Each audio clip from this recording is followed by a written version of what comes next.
maintenant, donc c'est un peu structuré. Et donc, on a commencé à regarder en 2014 les programmes européens. Et donc, on a commencé à regarder les documents en quantité de pages assez nombreuses sur les sites web. Donc, on a commencé à se plonger dans la documentation. C'est quoi les différents appels? Qu'est-ce qui est possible? Qu'est-ce qui irait bien pour nous? Il y a des appels sur mots-clés, il y a des appels sur défis sociétaux, etc. Est-ce que ça, on rentre dans la case? On rentre pas dans la case? Est-ce que ça va beaucoup dépenser d'énergie ou pas? Bon, c'est un peu ça le problème. Donc Horizon 2020, effectivement, c'est le programme dont on parlait, donc c'est pour dessus. 80 milliards d'euros sur, donc c'est pas des petits sommes, hein, 80 milliards d'euros distribués sur la période 2014-2020. Et puis il va y en avoir un nouveau programme qui va démarrer donc à l'horizon de 2021 et dont le budget, visiblement, va être augmenté encore. Bon, alors c'est beaucoup d'argent, hein. C'est beaucoup d'argent, mais c'est votre argent à vous. Enfin, le mien aussi, un peu, sans doute. Donc, c'est notre argent, en fait. C'est notre argent qui arrive à l'Europe, et puis l'Europe va essayer d'organiser les choses pour qu'effectivement, ça serve les défis sociétaux et qu'on construise l'avenir. C'est ça l'idée. Mais évidemment, les appels, or, ils sont très compétitifs, par contre. Il y a beaucoup d'argent, mais par contre, il faut être au top niveau. Et ça, c'est pas facile. Et donc, parmi tous les projets, alors j'ai pas mis le détail des différents projets, parce que alors, les projets, il y en a plein, et après il faut faire son marché, si je puis dire, mais attention, il faut faire le marché, mais en fait on n'a rien pour payer pour commencer, il faut déjà travailler beaucoup pour arriver à rentrer dans la bonne classe. Et ça c'est compliqué. Et donc du coup on a regardé, et donc effectivement, dans les projets européens, il y avait des actions qui s'appellent Marie Curie. Alors, Marie Skłodowska-Curie. Je ne sais pas si je prononce bien, on a une polonaise ici. Marie Skłodowska-Curie. Alors pourquoi ça s'appelle Marie Skłodowska-Curie? Bon, je ne sais pas si tout le monde connaît l'histoire de Marie Curie, mais bon, en fait, c'est une étudiante, c'est une jeune qui a été, qui est née en Pologne, qui a commencé ses études en Pologne. Bon, pour des raisons diverses et variées, elle n'a pas pu faire trop ce qu'elle voulait en Pologne. Finalement, elle a décidé de venir en France, et finalement, elle s'est associée, donc s'est mariée, et donc finalement, ils ont travaillé sur les radionucléides, et puis finalement, c'est la première femme qui a obtenu le prix Nobel, un prix Nobel, et puis en fait, elle en a obtenu 2 avec son mari. Donc, c'est un parcours international fantastique. Et donc, en fait, pourquoi ça s'appelle Marie Curie? C'est exactement, c'est ça le concept. C'est-à-dire qu'en fait, c'est faire en sorte d'aller chercher des bons jeunes à gauche, à droite sur la planète, les attirer dans les bonnes universités, bon, si tant est que on essaie d'être dans les bons, et faire en sorte de brasser des idées, et faire en sorte de leur faire franchir un step pour qu'ils soient au top niveau et qu'ils servent notre cause. Donc, c'est un peu ça l'idée. Donc, programme Marie Curie. Parmi ça, c'est Innovative Training Network. Alors, ça va un peu au-delà, c'est training, donc c'est formation, et network, ça veut dire c'est réseau. C'est pas seulement un jeune. Alors, il y a des programmes, il y a des individual fellowship, donc individuels, mais par contre, là, on est dans des réseaux. C'est-à-dire qu'en fait, c'est des réseaux de jeunes de type Marie Curie. Donc, l'idée, c'est donc former ce qu'ils appellent des early stage researchers, donc ça, c'est le vocabulaire Europe. En fait, ça veut dire en clair souvent docteur, c'est pas un impératif, mais c'est quand même assez recommandé. Early stage researcher, c'est un jeune qui est au niveau master, qui a étudié un diplôme de master il n'y a pas très longtemps, et qui ambitionne de passer une thèse. Excellence au niveau doctorat, du training, donc des séances de formation, à haute dose, et puis donc faire en sorte de leur donner des compétences qui vont bien pour éventuellement soit rejoindre le public, soit rejoindre le privé. Alors il y a un peu une combinaison en France, on connaît un peu les programmes CIF, ouais, je sais pas, peut-être. Le programme CIF, c'est un peu la même chose, en fait les étudiants sont en thèse, Alice est en thèse CIF avec Safran, elle est payée par Safran, et donc elle est employée sans francs, mais elle travaille sur un programme de recherche et un labo. Donc en fait elle a un pied dans Safran et un pied chez nous. Donc c'est un peu ça l'idée. Donc il y a un peu cette idée-là, c'est de travailler avec des industriels pour faire en sorte que les étudiants n'aient pas qu'une vision académique, mais aussi une vision pragmatique industrielle. Donc en lien public-privé. À haut impact, l'idée c'est donc de les former le mieux possible pour qu'ils soient au top niveau, avoir des programmes de qualité, et puis collaboration académique industrielle. Bon. Et puis donc du coup, alors dans une thèse classique, on va dire, il y a l'aspect recherche, un programme de recherche. Maintenant, avec les écoles doctorales, il y a aussi un peu de formation, et en gros c'est une centaine d'heures par an, sur la durée d'une thèse. En gros, et puis dans les 100 heures, il y a un peu de tout. Là, c'est beaucoup plus renforcé, c'est-à-dire qu'en fait, ça suppose de donner en plus de la formation doctorale que suivent les jeunes dans les universités dans lesquelles ils sont, de donner en plus de la formation en réseau, de fournir cette formation aussi à des autres personnes qui ne sont pas en thèse, par exemple des partenaires industriels qui veulent se former sur tel ou tel aspect, de leur donner plein de compétences diverses et variées, donc pour avoir un spectre un peu large, pas trop pointu. Et puis il y a le côté communication, un peu fort, c'est un petit peu ce que je fais ce soir, l'aspect communication, parce qu'effectivement comme c'est de l'argent européen, et comme en Europe, effectivement le citoyen a un peu de mal à s'y retrouver par rapport à l'Europe, en fait l'idée c'est de faire en sorte d'informer le citoyen sur comment sont dépensés les euros citoyens vis-à-vis de ses actions de recherche. Donc on nous impose, et à juste titre, mais on n'est pas très habitué à ça, on nous impose de communiquer pour faire en sorte que les individus citoyens qui s'intéressent un peu à ça voient qu'effectivement il y a l'argent, les euros des impôts européens sont plutôt bien utilisés, on l'espère. En tout cas, c'est ce qu'on essaie de communiquer. Donc il y a l'aspect communication, la dissémination, qui est très important, je reviendrai. Donc genèse du projet.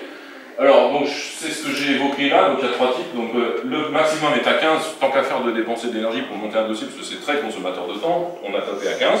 On pouvait demander moins, mais on a fait un proposal à 15, 16. Et puis, alors c'est très sélectif. Hein. Là, par exemple, dans tout le panel en 2016, je me suis trompé, c'est 2017, pardon. On l'a monté en 2016, soumis en janvier, 1700, sur 10 différents panels différents, donc c'est on va dire le panel ingénierie, le panel chimie, etc., biologique. Le taux de succès, c'est à peu près 6%. Ouais. Donc, effectivement, quand on regarde les taux de succès, au début, quand on se pose dans la documentation, ça fait un peu peur. Hein, parce que quand vu le nombre de centaines d'heures qu'il faut passer pour monter un dossier, pour arriver à 94% à ce que ça tombe à la poubelle, ça fait un petit peu mal. Ça fait un petit peu mal. Surtout qu'en général, il faut plusieurs années pour en obtenir un. Donc il faut plusieurs fois, plusieurs centaines d'heures. Bon, et donc du coup on a décidé quand même d'y aller. La première émergence de l'idée c'est voilà, donc je suis bien, donc sur Ator. Innovative Training Network, donc vous voyez c'est Marie Curie, c'est du training, donc la formation, c'est du réseau. Il n'y a pas de thématique, il n'y a pas de mots-clés, c'est pas un appel à projet sur défis sociétaux, c'est ouvert, complet. Il n'y a pas de critères. Il faut que ce soit très bon. C'est tout. Et donc on a décidé, compte tenu des activités antérieures, de monter ce projet, on va dire propriété thermomécanique avancée, sur des aspects multi-échelles, et puis en associant de la modélisation, et donc sur des aspects réfractaires associés à la métallurgie. Et donc il y a plein de laboratoires qui sont partenaires, et nous on est coordinateurs de cette affaire-là.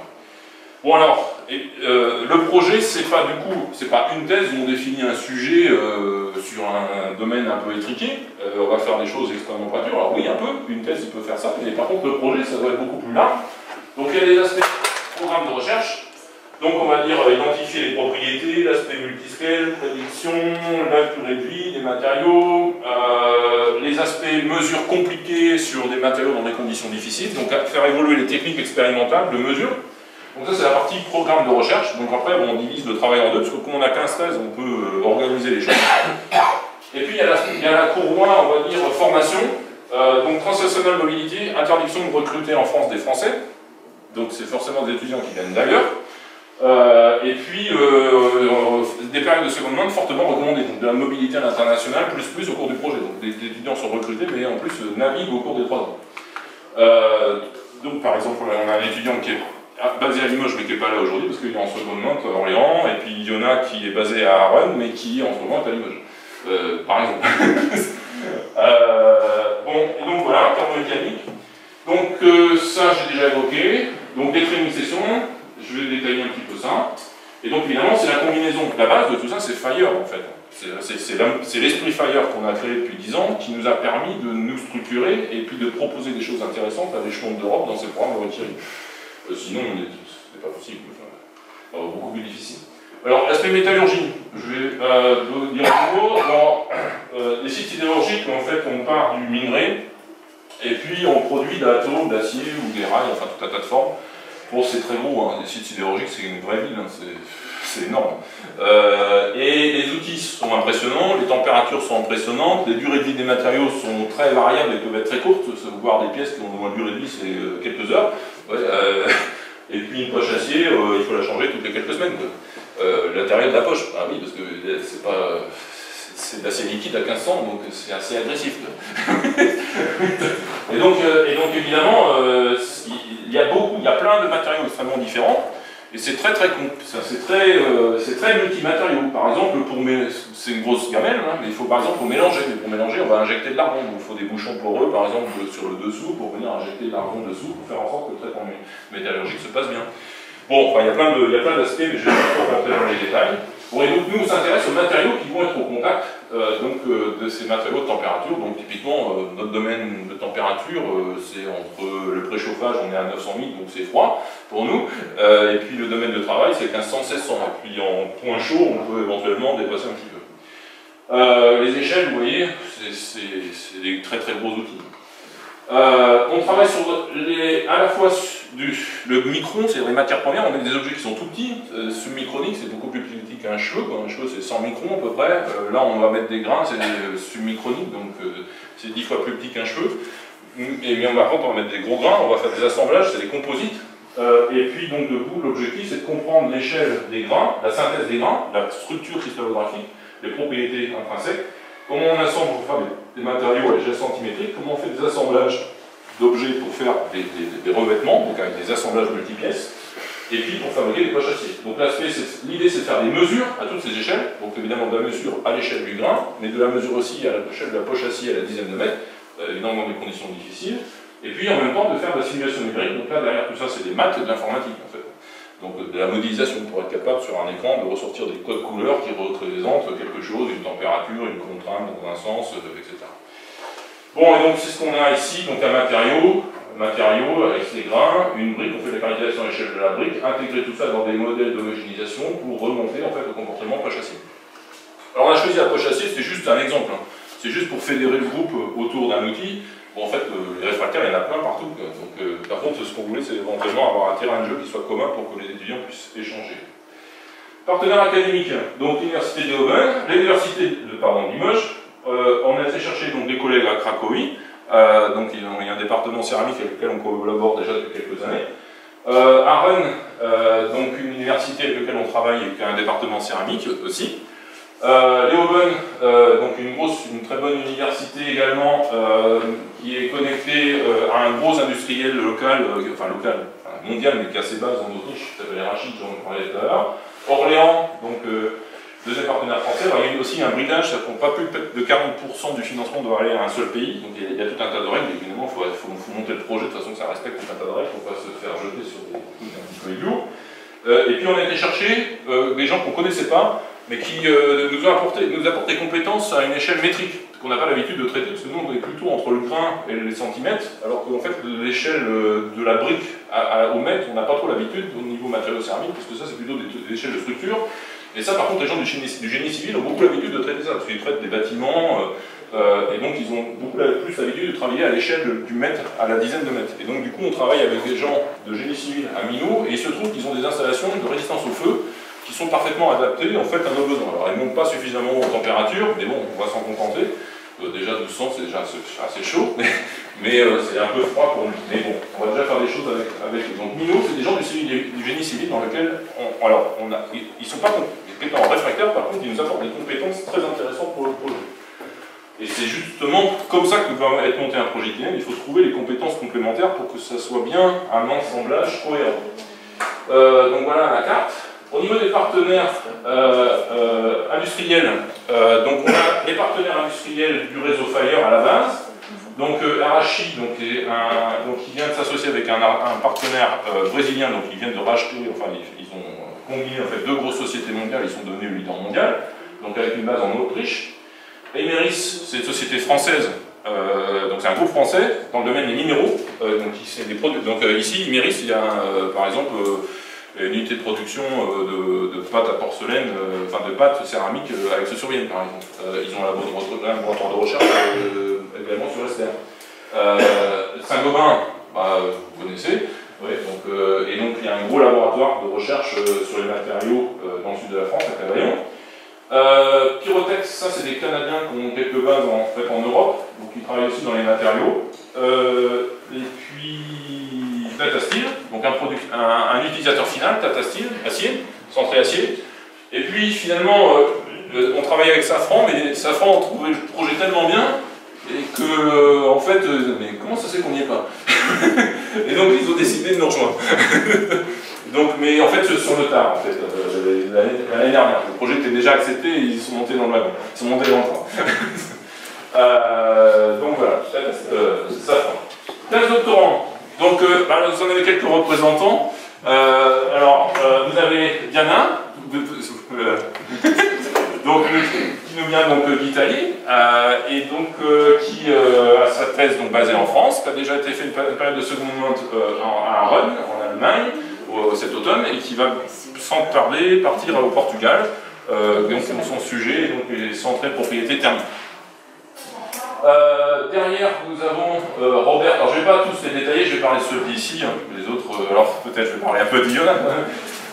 Derrière, nous avons Robert Kasmarek qui nous vient de l'université de Bordeaux, mais il n'est pas là en fait, puisqu'il est en seconde monte à Orléans en ce moment. Donc, il travaille sur les propriétés mécaniques. Vous avez Farid Assadi, qui nous arrive d'Iran. On a un pool iranien assez important. Alors ça c'est assez intéressant. Hein. Alors bon, il y a les aspects, on va dire, politiques que tout le monde connaît. Par contre, c'est vrai que quand on regarde les CV, parce que là quand on recrute, évidemment, là on parle de recrutement. Recrutement, on a reçu à peu près 350 candidatures, quelque chose comme ça. Quoi. Donc il faut s'organiser pour faire le process de sélection, et donc on voit en fait les candidatures et on voit les dossiers qui viennent. Et donc c'est vrai que moi, il y a des candidats, bon, on a vite fait le classement. Par contre, c'est vrai que ça permet quand même de voir un peu sur la planète où est-ce qu'il y a des gens qui sont très très bien formés. Et je peux me permettre quand même deux mots sur la formation en Iran. C'est top niveau. Donc, ils ont une formation qui est super à la hauteur. Alors ça, on n'en parle pas trop, nous, en France, parce qu'on est accaparé par d'autres sujets, mais ils ont une formation excellente. Bon, alors, ça vaut aussi pour les autres. Hein. Mais bon, je dis ça parce que le cas de l'Iran est un peu particulier, on va dire. Bon, et puis, donc voilà pour nous. Alors, par ailleurs, il y en a d'autres, mais je ne vais pas tous les détailler parce que ça me prendrait trop de temps.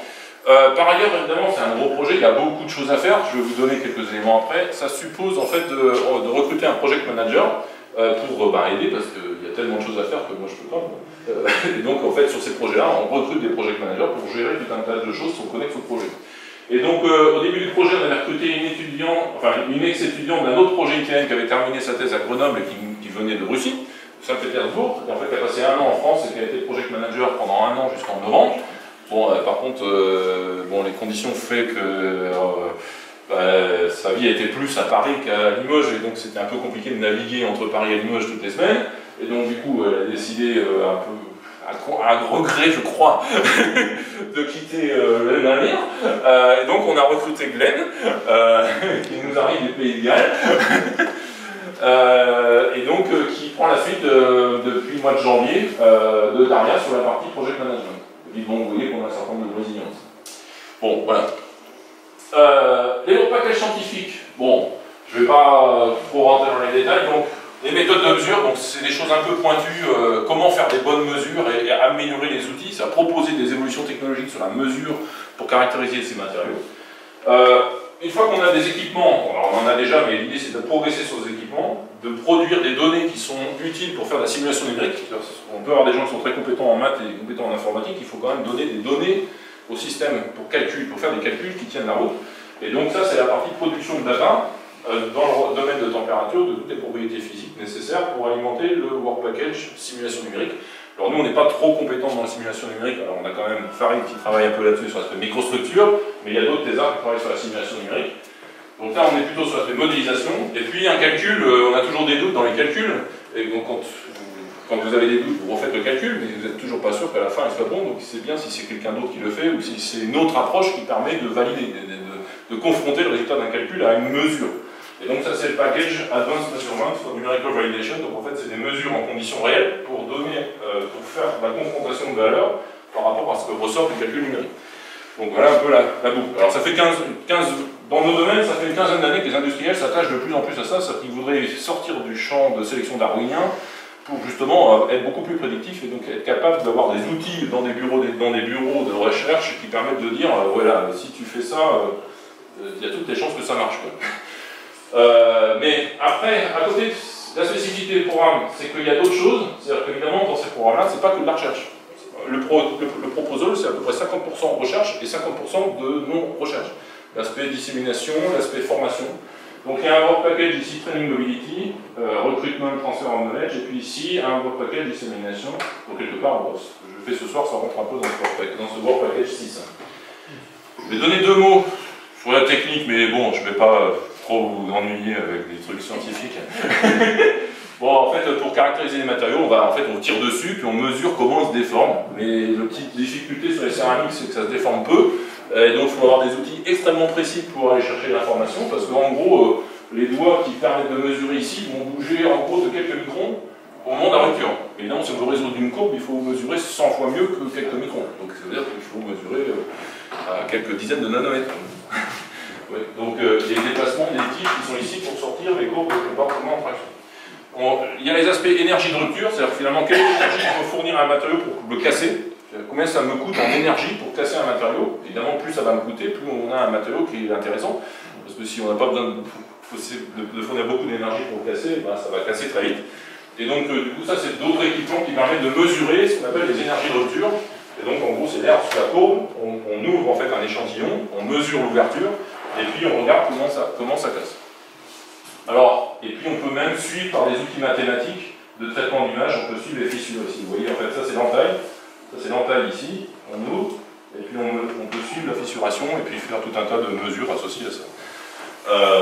Voilà. L'application de Satellitors, je le connecte avec la Nouvelle-Aquitaine, parce que ça c'est de l'argent qui vient d'Europe, mais ça permet de payer des salaires, très bien, les thésards Marie Curie sont quand même très bien payés, c'est on peut le dire. Et ça paye le fonctionnement, tout l'aspect recherche, tout l'aspect communication, voyage, etc. Par contre, ça ne paye pas l'investissement. Évidemment, là on est dans des registres haute température, mesures très pointues, donc évidemment je ne dis pas le coût des équipements qu'on utilise. Donc du coup, on cherche toujours des financements complémentaires. On a beau avoir touché cet argent-là, le problème c'est que si on veut des équipements, par exemple, on n'a pas. Donc là, par exemple, on a demandé un cofinancement dans ce cadre-là qu'on a obtenu pour une action satellite qui s'appelle Accorna, Nouvelle-Aquitaine, mais aussi c'est des outils pour mesurer le comportement sous gradient d'échantillons. Donc là, on vient impacter avec un laser. On vient chauffer avec un laser, à forte puissance, la partie centrale, et puis on vient suivre le comportement de la pièce sous laser en écoutant avec de l'émission acoustique. On recueille des informations d'émission acoustique. On est capable de dire, bah oui, c'est passé cette rupture-là à ce moment-là par l'émission acoustique. On peut faire l'optique, mesure optique, et on peut suivre encore le travail des thésards, des doctorants dans le cadre d'un IDN, c'est très dense. C'est déjà une thèse, c'est parfois un peu compliqué, mais alors la gestion du temps dans une thèse ITN, c'est compliqué. C'est compliqué. On a des gens qui étaient à Leoben, en Autriche, donc on a eu donc, de la formation en mécanique. Alors évidemment, j'ai pas mis le contenu, mais j'ai mis les images. On a visité en fait des sites industriels de production, un laboratoire de recherche, 200 personnes, un laboratoire de recherche d'Arachi, un site de production de briques important sur place. Voilà. On était à Rennes, on a visité le site sidérurgique d'Ischmiden, donc c'est un gros site, il y a à peu près 11 000 personnes sur le site de là-bas, c'est un gros, 11 000 personnes de site sidérurgique, mais c'est une vraie mine. Hein. Si vous regardez, tapez Tata Steel Ischmiden, c'est énorme, c'est un site énorme. Et donc on a été visiter ce site, on a été donc à la Syrie, on a pu voir tout un tas de choses. Donc les étudiants, ils ont pu voir la vraie vie. Alors évidemment c'était le début, hein, parce que les thésards sont arrivés, les premiers doctorants sont arrivés en janvier, certains sont arrivés au printemps. On a été à Rennes, il y avait en même temps il y avait un congrès, ils ont fait des posters, il y en a quelques-uns, vous pouvez regarder ici. Et en fait, on a déjà un jeune qui a gagné le 3e prix de poster. Il est juste arrivé, il a fait quelques mois de thèse, il a déjà remporté le 3e prix. On espère qu'on fera mieux la prochaine fois, mais c'est déjà pas mal. Voilà. Donc ça, c'est Lucas qui vient du Brésil et qui est en thèse à Orléans. On a eu une session à Orléans en janvier. Alors, il faisait un peu plus froid, il y a de la neige au mois de janvier. Et puis on a visité le site de Duralex. Je ne sais pas si ça vous parle. En fait, oui, Duralex. Duralex, on a visité le site de Duralex. Donc c'est la haute température, l'hiver. L'année prochaine, on va... Enfin l'année prochaine, non, maintenant, cette année, en juin, on va à Turin, au congrès de l'European Service Society. On va participer à une summer school donc sur la corrosion, qui est organisée juste avant. Et puis, on a tout un programme, on a tout un tas de webinaires, là on en avait encore cet après-midi sur l'aspect pressage. Je ne vais pas détailler tout ça, on a tout un tas de webinaires donc, auxquels on participe à distance en suivant sur PC. Et puis, cet automne, on va en Asie, donc on est invité à l'université de Wuhan, donc en Chine. Donc c'est des partenaires du réseau Fire, et puis par ailleurs on va au congrès au Japon, à Yokohama. Dissémination, en fait on a donc alors le projet européen ça suppose de communiquer beaucoup, mais à tous les niveaux, c'est-à-dire que l'aspect, évidemment quand on fait de la science on fournit des données, de la recherche et des articles. Il faut que ça soit ouvert, c'est-à-dire que ça ne soit pas payant d'accès. Il faut donner la possibilité à tout le monde de pouvoir accéder aux résultats de la recherche qui sont payés par les euros citoyens. Et puis par ailleurs, il va y avoir beaucoup d'actions de communication. Aujourd'hui c'en est une, mais il y en a plein d'autres. Les jeunes ont fait des vidéos, si vous allez sur le site web, je vous montrerai tout à l'heure, les jeunes ont fait une vidéo sur leur bio, on est en train de faire un short documentaire. Il y a des trucs sur YouTube. Enfin, il y a plein de trucs, on peut se promener et trouver tout un tas de choses. Bon, là, par contre, c'est beaucoup en anglais. Donc voilà, on a beaucoup de données, on a déjà, au bout d'un an et demi, on a à peu près 20 gigas de données sur le cloud privé. Et puis, on a le site web, donc ça, c'est accessible. On fait des newsletters dans un journal qui est publié en Allemagne, enfin, qui est édité en Allemagne et qui est à couverture mondiale. On a une chaîne YouTube sur laquelle il y a quelques vidéos déjà, des ESR biographies sont disponibles. On est en train de travailler sur un Draw My Life pour le projet, ça devrait venir bientôt, quelques semaines, on espère. Short documentary. Évidemment, on est présent sur les réseaux sociaux, donc ça c'est les jeunes qui s'en occupent. Donc si vous tapez sur les comptes Twitter, il y a plein de messages qui arrivent. Et puis on va aussi produire quelque chose d'intéressant. Bon, ça c'est assez classique, mais une plateforme d'e-learning. Dans Moodle, ça ne vous parle sans doute pas, c'est des plateformes de formation. En fait, on peut mettre des cours sur des plateformes qui peuvent être ensuite téléchargés et consultés à distance et à volonté. Et donc on est en train de mettre en place une plateforme d'e-learning, ça s'appellera Eleonard, donc qui est en train d'être construite en Allemagne. On est en train aussi de s'occuper du montage d'une exposition mobile, c'est en fait une exposition qui va être construite et qui va naviguer, quand elle sera construite à la fin de l'année, on espère, qui va naviguer entre les différents pôles de recherche. Ça c'est la structuration d'Eleonard, donc qui n'est pas encore disponible et qu'on va essayer d'alimenter avec toutes nos ressources qu'on fait, qu'on a une visibilité. Parce que quand on va dans le monde, si on va au Brésil, Céramique Limoges, ils connaissent. Quoi. Et donc ça, effectivement, c'est un atout. Alors ils connaissent, à juste titre, parce que quelque part, il y a des efforts qui ont été faits en structuration, en investissement, mais en compétences aussi. Il y a un réseau d'activités autour des matériaux céramiques qui a une aura qui est reconnue aujourd'hui. C'est un soutien financier quand même important, 3,7 millions pour un chercheur, on n'a pas souvent des programmes de 3,7 millions, moi c'est le premier que j'ai dans cette catégorie-là. Par contre, c'est 3,7 millions pour l'ensemble du projet. Ouais. Et c'est pas le budget complet, parce qu'on ne contient pas tout le temps, ça compte pas mon temps. Si je comptais en budget complet, on serait peut-être à 10 millions, tout compris. Là, c'est que l'argent que l'on touche de l'Europe.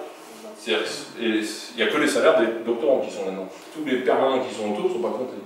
Donc c'est pas en budget complet, c'est ce que je veux dire.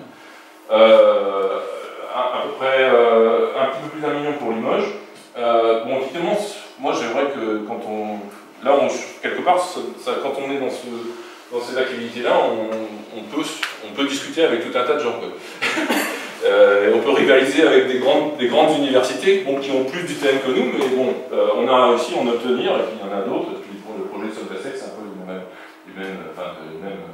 ça crée des emplois. Bon, c'est des emplois sur le projet, mais ça c'est un point, c'est surtout tout le développement de compétences qui va avec. Beaucoup d'activités connexes, visibilité dans la presse locale. Bon, bah oui, il y a déjà eu quelques articles, je ne sais pas s'il y en aura peut-être à l'occasion de. Donc, une dynamique incontestable, je pense qu'au niveau du labo, ça se ressent. Je pense que Tic avait avant et après, il a dû voir la différence, en fait. Régional, c'est clair que ça me paraît aussi important. Alors, on a un représentant de la Nouvelle-Aquitaine ici, alors je ne sais pas d'où vous êtes par ailleurs, mais... D'Orléans, d'accord. Bon, c'est clair que quand même, dans l'aspect changement régional, il y a quand même une crainte un peu légitime des changements d'équilibre et que tout le monde peut avoir en tête. Donc, quelque part, il ne faut pas, je pense, pleurer, il faut essayer de retrousser les manches et puis de faire valoir notre droit sur certains terrains.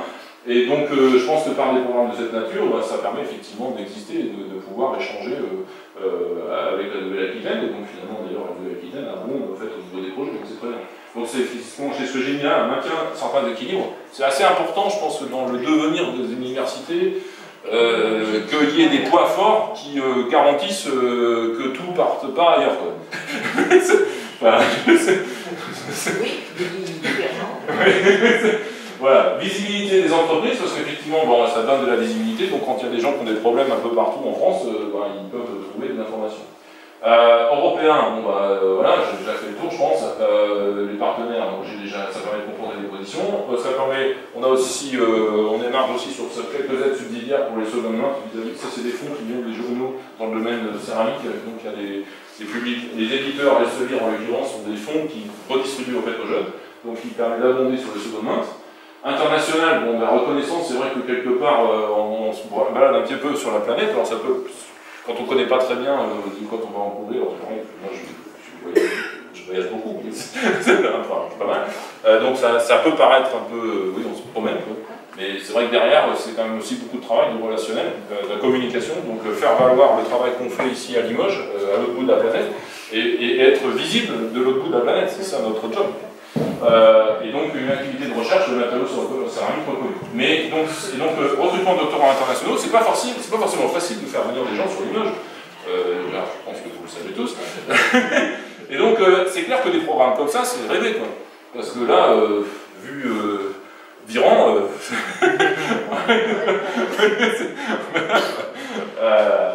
donc effectivement le rayonnement international, c'est clair. Bon, et puis tout ça, c'est quand même, à la clé, je pense que c'est pour former des jeunes, et pour finalement mettre les jeunes sur un tremplin. Bon, moi je vous ai raconté mon histoire au début, et puis bon, finalement à la fin, bientôt. J'espère que les jeunes qui sont en train de passer, dans 20 ans, je sais pas si je vous souhaite bonne chance. Voilà. Merci.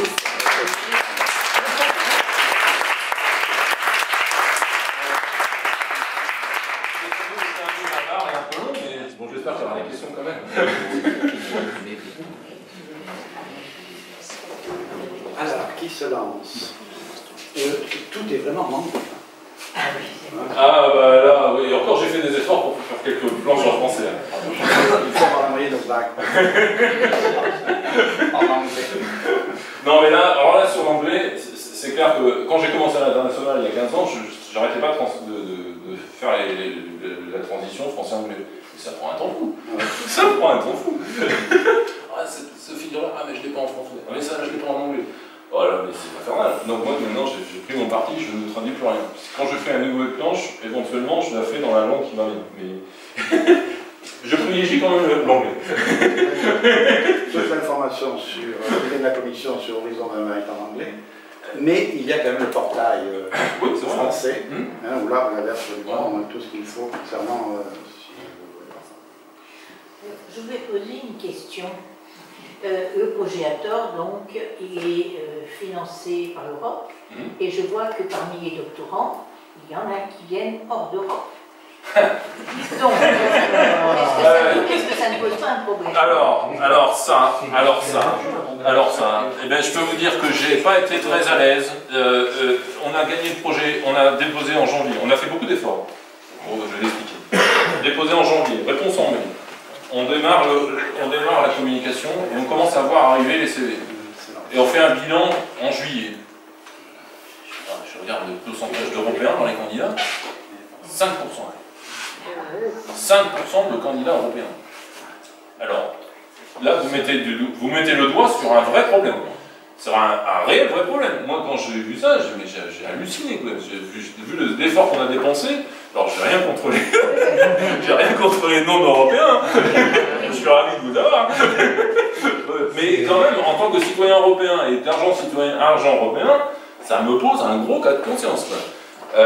Et en fait, moi je ne sais pas, et si vous pouvez aider, contribuer avec des petites pierres à changer la chose, mais on est vraiment dans un problème compliqué. Quoi. Parce que, alors, bon, bon, on discute beaucoup de ces choses-là en famille. Mais c'est vrai qu'on est dans des domaines de la physique, de la science, c'est des domaines un peu compliqués. Et donc effectivement, faire des études longues, ça fait peur aux jeunes. Ils veulent plus faire de classe prépa, ils veulent le doctorat, non. Ils regardent pas trop, ils sont pas trop curieux. Enfin, moi je trouve que les jeunes sont pas trop curieux. Et le résultat, c'est qu'on le voit dans les candidatures. 5% de candidats européens. Et donc, mais les jeunes à l'autre bout de la planète, ils sont pas dans le même trip. Hein. Eux, ils ont envie de se retrousser les manches et puis d'avoir une vie qui soit à la hauteur. Et donc, ils sont prêts à se retrousser les manches et à regarder tout ce qui se passe, toutes les bonnes opportunités. Et pourtant, c'est des tests qui sont très très bien payés. Mais moi, j'hallucine. Et j'ai pas la solution. Mais j'ai constaté. Et j'ai posé la question au laboratoire. J'ai fait la présentation. Il y avait... J'avais posé la question, il y avait une vingtaine de doctorants. Qui c'est qui connaissait le projet Marie Curie? Aucun. Aucun. Mais de toute façon, la philosophie d'Horizon 2020, c'est l'ouverture. Hein. Ah oui. C'est l'ouverture, même aux pays tiers. Hein. Tout à fait. Tout à fait. Oui, mais il y a des empêchés, je posais quand même la question. Oui, mais c'est un problème. Enfin, moi, je trouve que c'est un problème. Et parce que les jeunes, je pense, ne réalisent pas bien. C'est leur avenir. Il me semble aussi. Pour les mettre la structure. Comment fait-on Voilà la structure, voilà l'architecture du programme Horizon 2020. Vous avez donc 3 grandes priorités. Vous corrigez l'excellence scientifique, on est plutôt dans le fondamental, recherche fondamentale. C'est l'excellence scientifique, mais en fait, je peux pas, moi, je me situe pas. Voilà, quoi. Alors, on dit la recherche exploratoire. Oui, quand même un peu. Donc, la primauté industrielle, ça c'est du développement, de l'innovation, on va dire ça comme ça. La technologie là. Et puis les défis sociétaux dont vous parlez, là c'est la recherche appliquée, on peut dire ça comme ça, et où là il y a une dimension sciences sociales. Oui, mais dans les projets. Dans les 3 d'ailleurs. Mais dans les 3, des Marie Curie, il y a des projets qui sont dans les sciences douces. Des programmes transversaux, donc la diffusion, on va en parler. Oui.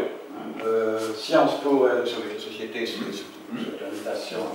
Alors évidemment, il ne présente pas grand-chose. Hein, en termes de, on montrait tout à l'heure l'Institut européen d'innovation, technologie, c'est quelque chose qui est écrit plus tôt. Hein, alors là, je vous avoue que... Et le centre commun de recherche, en fait, ça c'est lié à la DG Recherche et Innovation. En fait, il y a tellement de documentation qu'en fait, on se focalise sur ce qui nous paraît tout de suite correspondre à ce qu'on cherche. On va pas chercher ailleurs. Voilà, en termes de budget, maintenant, on fait ça. Donc, primauté industrielle, c'était la colonne centrale. Hein. C'est sur la période 14-20. 17 milliards d'euros, hein, ce sont des sommes importantes. Près de 30 milliards d'euros pour les défis sociétaux. L'excellence scientifique, donc 25 milliards, et d'autres budgets qui correspondent au programme transverse, ici, voilà. Alors Euratom, qui est un petit peu à part, mais qui est intégré dans le financement maintenant, d'Horizon 2020. Donc ça, bon, vous voyez dans la première colonne, l'excellence, Marie Curie qui en va apparaître. Donc Marie Curie à 6 milliards. À 6 milliards. Hein. Le Conseil européen de la recherche, est-ce que je me trompe si je dis que c'est Bourguignon, le président du Conseil européen de la recherche, le mathématicien français? Ah, alors là, je ne vais pas vous dire ça. Je connais plus. Non, c'est ça, oui, voilà. C'est eux qui distribuent le plus d'argent. Là, ce sont des subventions quasi directes. Hein. Oui, ça, pour la coopération et créer vraiment l'espace européen de la recherche. Voilà, c'est ça. Ouais. Donc, vous êtes là. Hein. Oui, ça m'a rassuré. D'accord. Alors, vous me disiez que une casse-tête. Alors, c'est une casse-tête, il me semble que c'est un projet. Voilà, c'est ça, oui, il me semble. Technologie future émergente. Pour la primauté industrielle, évidemment, l'essentiel va avoir la communication, informatique et communication, les technologies clés avec les nanos, le microélectronique, etc., l'espace. Il y a aussi pas mal d'aides effectivement au financement, financement. Et dans les défis sociétaux, voilà, c'est à peu près équilibré, santé de vieillissement, la sécurité alimentaire, tout ce qui touche aux énergies. Voilà, et tout ça pour 30 milliards d'euros. Alors, nous, notre problème, évidemment, en tant que militants de l'Europe, militants non pas forcément des militants prosélytes, mais qui apportent une information, c'est comment est-ce qu'on peut arriver à faire passer ça? Faire passer pourquoi? Eh bien, faire passer que l'Europe est extrêmement présente en termes de recherche, sans entrer dans une trop grande complexité. Et comme vous le disiez, pour répondre tout simplement à cette Europe coûte cher et ne rapporte rien, quoi. Parce que c'est ce qu'on entend. Faire en sorte que les jeunes soient intéressés par les... Je pense que les actions faites de la science, nuit européenne des chercheurs, à mon avis, est quand même quelque chose d'intéressant. Alors, il se trouve que l'année dernière, on n'a pas pu participer parce qu'on était dans un congrès à Rome, donc on n'était pas là. Mais par contre, cette année, on devrait faire le job. Mais du coup, je pense que ça, c'est quand même des actions qui sont quand même très importantes. Mais après, c'est vrai que c'est toujours un peu compliqué. Enfin, tout ça, ça concerne la science. Et c'est le problème, à mon avis, de l'image de la science dans la société française, je pense, qui est devenu un peu compliqué. Je ne sais pas pour quelle raison. Un témoignage de l'année dernière, on était avec Laura au restaurant universitaire de l'ENSIL, à côté de chez vous, et on avait pour objectif de distribuer de l'information en vue des élections européennes. Un monsieur, pas un étudiant, un monsieur qui était employé, je ne sais pas où, qui a dit l'Europe, ça coûte cher, ça coûte très cher. Mais regardez autour de vous, ne serait-ce que sur le campus, là, c'est sûr. De toute façon, on pourrait le faire avec Moussou. Alors, je n'ai pas insisté. Ouais, donc du coup, ça c'était sans doute plutôt un personnel du restaurant universitaire, ça non, je crois pas. Il venait de l'extérieur, il venait déjeuner. Mais je ne sais pas ce qu'il avait comme fonction sur le. En fait, il est quand même sur place. Il doit, même s'il est technicien, même s'il est pas investi comme vous, je sais pas. C'est quand même étonnant. C'est vrai que bon alors. Moi, je ne sais pas comment il faut prendre le problème, mais il y a deux choses. Il y a l'aspect assez critique vis-à-vis de l'Europe des citoyens aujourd'hui, parce qu'ils ont l'impression qu'effectivement l'Europe imposerait des choses et ne donnerait pas d'intérêt. Mais c'est vrai que, moi voyageant beaucoup, je suis ravi. Je vais donner des détails, mais je sais pas, là j'allais à une réunion avec les UBUS, j'allais à une réunion en Pologne pour une opération de recherche, j'emmenais un étudiant pour aller à Cracovie. Et il se trouve que l'étudiant, il est d'origine Côte d'Ivoire. La meilleure solution pour aller à Cracovie, c'est de prendre Ryanair. Donc Ryanair, Londres, et aller à Cracovie. Ah oui, mais arrivé à l'aéroport, non, mais vous embarquez pas, monsieur, vous n'avez pas de visa en fait.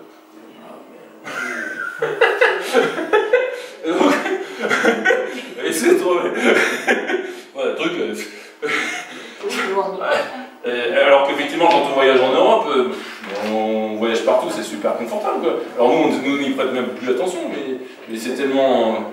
ça coule tellement de sources. Mais là, du coup, il a fallu qu'ils se débrouillent pour attraper un train, aller chercher un autre avion à Paris pour nous retrouver le lendemain. Oui, ça a été chaud. Bon, et c'est vrai qu'après, quand on... Alors, c'est assez rare sur les aspects... l'image de l'Europe, je pense que quand on ne voyage pas, on ne se rend pas compte. Je pense que quand on ne voyage pas, on ne se rend pas compte. On ne se rend pas compte de l'intérêt de ça. Oui, on est dans un microcosme. Mais du coup, comment changer ça? C'est impossible, enfin, je ne vois pas trop. Et il y a ça, et puis après, l'aspect science, l'aspect la société et la science, ça devient un peu compliqué, je trouve. Vous travaillez avec l'ENSI aussi ou pas? Le pôle céramique et l'ENSI, vous travaillez alors, ou vous êtes concurrents entre guillemets? Pardon? Non, mais... Bon, alors moi, j'ai fait ma formation à l'ENSI, j'ai fait toute ma carrière à l'ENSI, et maintenant je suis dans l'ENSI, puisque l'école a fusionné, et donc au sein de l'université. Donc tout ça, on est dans le même bateau. Par contre, ce que j'espère bien, et pourtant c'est assez difficile, c'est qu'on va être capable de faire l'INSA Nouvelle-Aquitaine, que peut-être vous avez entendu parler. Mais c'est pareil, il y en a qui ont des semelles de plomb là. Et j'espère bien qu'on va y arriver depuis 10 ans qu'on en parle. Mais ça, c'est un autre aspect, c'est justement du décloisonnement local et puis avoir des labels qui marquent.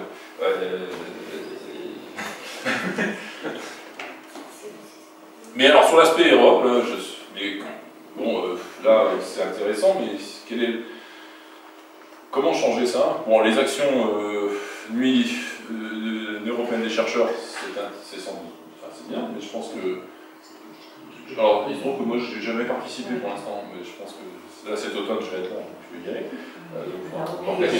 Les réseaux sociaux, par rapport aux jeunes. Oui. Et puis nous qui relayons quand même. Nous qui relayons, bien sûr. Je pense que Marion est là, non? Ouais. On a combien de chroniques sur préparatoire un peu de... Il y a eu Monsieur Rossignol? Sur la recherche? Oui. 2? Il y en a eu une sur Ator, mais il y a eu une deuxième sur les projets. Sur les projets, oui, avec Fabrice Rossignol. Bon voilà, on fait passer quand même dans notre lettre d'information. Mais évidemment, c'est toujours du même hein, que l'on touche. Ouais, alors c'est compliqué ça. En fait, il y a un point, mais alors, le problème, c'est que parce qu'on a des actions de communication, enfin, le World Package System. J'ai vu qu'en fait, il y a d'autres projets, en regardant un peu sur Internet, peut-être que vous l'avez regardé, en fait, dans les actions de communication, on a prévu de faire des choses, bon, expositions et autres. Par contre, j'ai vu qu'en fait, il y a certains projets qui ont des actions de communication dans les collèges et lycées, en fait, qui vont en contact en fait, des enseignants dans les collèges et lycées. Alors, moi, je ne suis pas familier du tout de ce genre de choses. Par contre, c'est sans doute un canal qui est peut-être intéressant, mais après, c'est pareil, ça prend du temps dans l'organisation. Enfin, j'ai vu que dans des projets, il y a des ESR qui vont diffuser un peu le message dans les petites classes, enfin les petites collèges, lycées, quoi. Un peu des actions comme le Scientibus, mais pour les aspects programme européen. Peut-être que c'est un moyen de toucher plus de personnes, je ne sais pas trop. Parce que bon, quand les gens viennent à la Nuit européenne des chercheurs, il faut déjà avoir une action volontaire pour aller vers ce genre de but.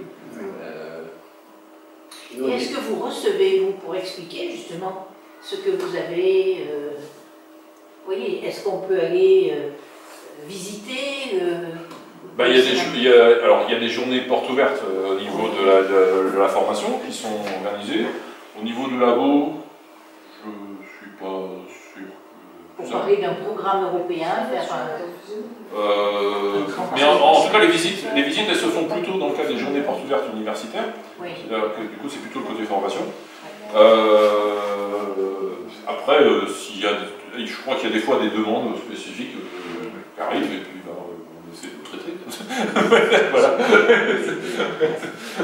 Il y a quelques quelques années, la Maison de l'Europe avait été reçue quand on avait Madame Houtman, qui était la représentante de la Commission européenne, qui était venue sur Limoges. Ouais. Et donc on avait eu une visite avec l'explication justement de l'Institut de la céramique et tous les projets. D'accord. Où c'est vraiment très spécifique. Ah bah oui. C'est pour ça que c'est pas forcément accessible à tout le monde, parce que bon, elle a été spécialisée dans la recherche, donc elle a trouvé ça très bien. Même nous aussi. On a trouvé que c'était très bien. Oui, c'était très bien après qu'on Personnellement,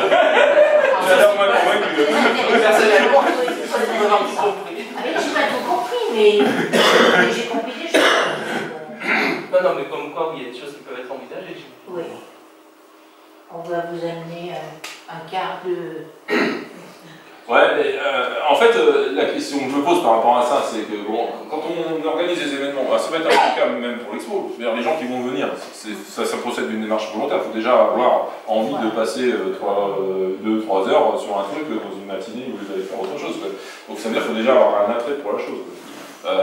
Donc est-ce que finalement ces publics, alors c'est bien pour ces publics-là, mais ces publics-là, ils ne sont pas déjà gagnés en fait.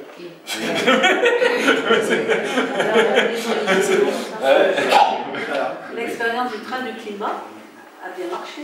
Ah oui, alors là, oui. Il y avait des classes qui allaient... Oui, mais alors, c'est peut-être la deuxième partie de la question de commentaire. S'il y a une organisation qui vient s'articuler avec les établissements de formation pour sortir les classes des structures de formation et aller voir des choses, peut-être qu'effectivement ça c'est plus efficient. C'est une ouverture. Ben oui, bien sûr. Ouais. Mais je pense que c'est pour ça que les aspects scientifiques, je pense, alors moi je connais, mais je pense que c'est... Il y a plus de wagons. Pardon? À le train, il y a plus de wagons. Oui, c'est vrai. Oui. Ouais, bon, après, ça fait quand même là, faut... Enfin, l'argent ne doit pas être le même aussi. C'est sûr, Donc, il y vous a ne pouvez pas passer votre temps à ça. tout ce qui est environnemental et tout ça, il y a quand même une approche plus facile. Les gens sont sensibilisés, sont curieux de ces aspects-là. Oui, il peut y avoir différents niveaux, alors que là, le programmateur, quand même, il y a des moments où... Surtout que c'était écrit en anglais. Vous faites cours en anglais? Pardon? Vous faites cours en anglais? Sur les training sessions, oui. Vous faites jamais de cours? Ah oui, voilà. Alors, à l'école d'ingénieur, je fais cours en français. Mais il y a quand même aussi des questionnements pour passer les cours en anglais sur les dernières années de formation. Pour l'instant, on les fait en français, mais par contre, dans les training sessions, c'est en anglais, parce que tout le public, c'est en anglais.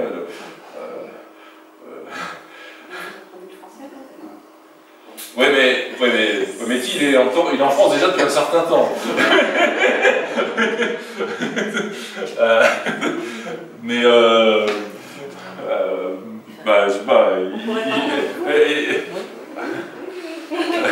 Mais Iona elle arrive, ça fait quoi? Ça fait un mois et demi qu'elle est en France, c'est un peu compliqué, quoi.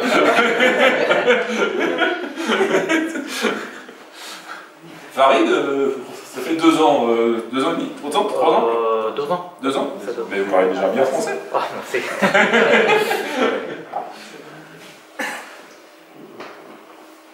Écoutez, si vous n'avez pas d'autres questions, on vous remercie encore. Oui. C'est passionnant.